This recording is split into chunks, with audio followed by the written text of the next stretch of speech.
I read a book. Nasoma ekitabo. It was written by, I can't even remember the guy who wrote the book. No, it was written by T.L. Osborne. T.L. Osborne yakiwandiika. Pentecost. Amanya Pentecost. It was on Pentecost. Yali ayogera ku Pentecost. So I read the book. Nakisoma ekitabo. I said, what? Ne ngamba ki? So the Holy Spirit can come upon you. Omwoyo Mutukuvu asobola okukkako. So that morning, ku makya ku olwo we were doing exams. twali tukola bibuuzo. Mock exams. Ebibuuzo bya mooko. And I read the book that night. Nali nsomye ekitabo ekyo ekiro. And I said, Holy Spirit, if you are real, Ne ngamba Omwoyo Mutukuvu bw'oba oli wa ddala, don't let me sleep. toŋŋanya kwebaka. I want to wake up Njagala kuzuukuka at 7. ku ssaawa emu. I was staying at Munaku Yegulira Kasubi, Kasubi awo ku Munaku we nali nsula near Amasiro. kumpi n'Amasiro.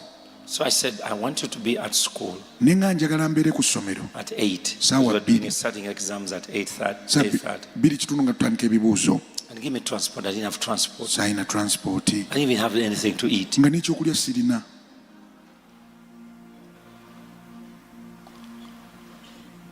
And so at 7, Saawa emu someone came and woke me up. omuntu But I yajja was staying alone in the house. nali Big nsula house. nzeka mu nnyumba ennene.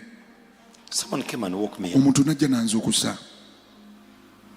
And I woke up and said, Ne oh, nzuuka thank you so much. ne mugaa weebale. I saw him walk out. Ne mulaba ng'atambula afuluma Real person. nga muntu yennyini. Then I realized I was alone in the house. Naye ne nkizuula mu nnyumba ndi mu nzeka. Who is this person? Ani ono? So I washed, cleaned myself, Ne naaba got my bag, ne nfuna ensawo yange and I go down there at the stage. ne nserengeta ku siteegi. And the same person came. Omuntu y'omu n'akomawo Black, not white. nga muddugavu si muzungu. And say, hello, Nanga oli otya?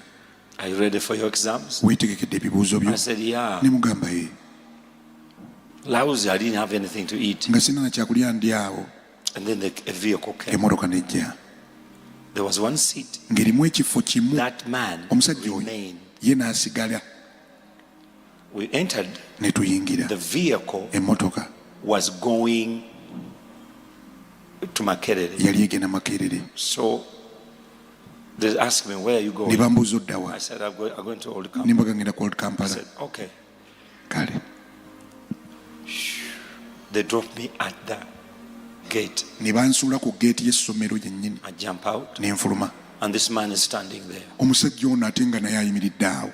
The one I saw in the house. Gwe nalabye mu nnyumba. I freaked out. Neewuunya ne neekanga. Vile niziva ku mutwe. I lost the hair. I said, this is the demon I'm Nga dealing eno with. dayimoni ennumbye And he was smiling. ng'ate bw'amwenya.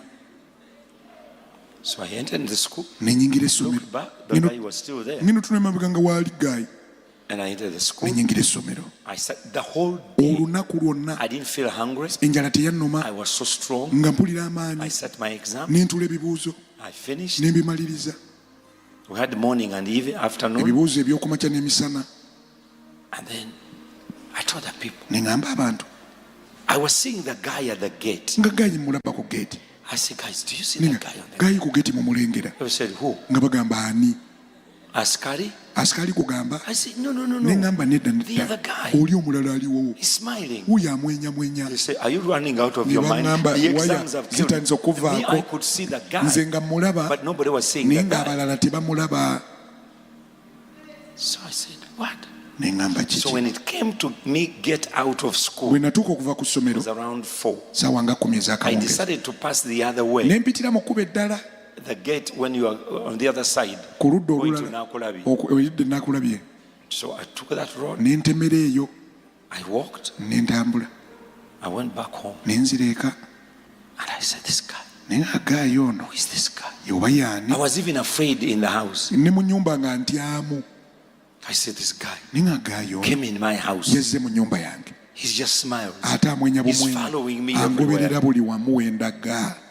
So the following day, enkeera I do my exams nenkola ebibuuzo and I look at the gate nenzitunula and the guy is there. nga gayi waali Same clothes. mu ngoyi ze ezimu takyusa And he smiles. ng'ate I tell bw'amwenya. people, have you seen that guy? Ninga abantu gayi mumulaba Have you seen that guy? mumulaba For a whole week, wiiki we namba did exams. nga That tukola guy ebibuuzo was there nga waali at the school. ku ssomero. So we finished. It was Saturday. Lwali lwa mukanga ne tumaliriza I went to Namataba where my parents were. ne ngenda e Namataba bazadde bange gye baali And I said, this guy. ne nga gayi ono. So I told my mom. Ne ngamba maama I said, there's a guy who's following. waliwo gayi angoberera. And those were the days of Idi Amin. zaali nnaku za Amiini ezo.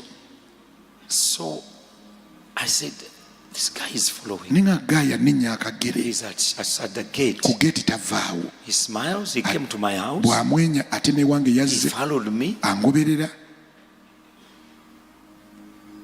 He said, who is he?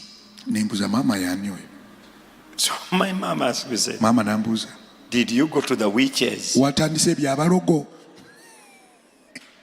I said, what witches? Ne mubuuza balogo ki? No, I didn't go there. Nti sinnagendayo. I said, this guy Agayi ono looks at you, smiles, akutunuulira n'amwenya but people don't see him. naye I'm ate the one who's abalala seeing him. tebamulaba, nze nzekka amulaba.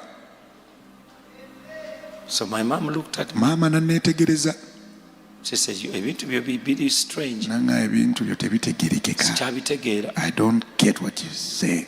But maybe you need to go to police. Weetaaga ogende ku Maybe you poliisi need to inform the teachers. abasomesa bagambeko. He was not saying anything. Nga talina He kyayogera was not, gaali okay, apart from, are you okay? ng'abuuza oli bulungi. So I saw him, but I was changed. When I was leaving, I'm leaving another way. Bwe nalinga nfuluma essomero When I'm nfulumira coming walala in, bwe mba nnyingira I'm coming through the gate, and the guy is standing. nnyingira mu main gate nga gayi waali. That thing went on for about 2 weeks. Kyamala wiiki nga bbiri ekyo Then he disappeared. n'amala n'abula. I never saw him again. Saddamu kumulaba. Now I go back and read the Bible, Kati bwe naddayo ne nsoma Bayibuli and I realize ne nkizuula that they are angels nti waliwo bamalayika who are assigned abaweebwa omulimu to help you ogw'okuyamba focus. osesera ku kyoliko.